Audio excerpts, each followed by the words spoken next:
ज्या शेतकऱ्यांच्या खात्यात अजून सोयाबीन व कापूस पीक विम्याचे 5,000 रुपये जमा झालेले नाही, तर ते का झाले नाही, नेमका प्रॉब्लेम काय आहे, ह्या व्हिडिओमध्ये सगळ्या शंकांचं उत्तर देणार आहे. त्यामुळे व्हिडिओ पूर्ण बघा. तर तुमच्या ॲप्लिकेशनचं स्टेटस काय आहे हे बघण्यासाठी तुम्हाला मी खाली दिलेल्या वेबसाईटवर क्लिक करायचं आहे आणि वेबसाईट ओपन करून घ्यायची आहे.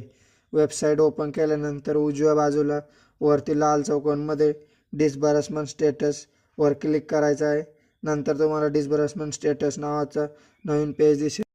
त्यामध्ये तुमचा आधार नंबर व कॅप्चा कोड टाकून गेट आधार OTP वर क्लिक करा. त्यानंतर OTP येईल, तो OTP टाकून घ्यायचा आहे आणि गेट डाटावरती क्लिक करायचं आहे. नंतर तुम्हाला कापूस व सोयाबीन उत्पादन शेतकऱ्यांच्या मदतीची अपडेटविषयीची माहिती पाहायला मिळेल. तर व्हिडिओ कसा वाटला कमेंटमध्ये सांगा आणि चॅनलला सबस्क्राईब करा. भेटू. धन्यवाद.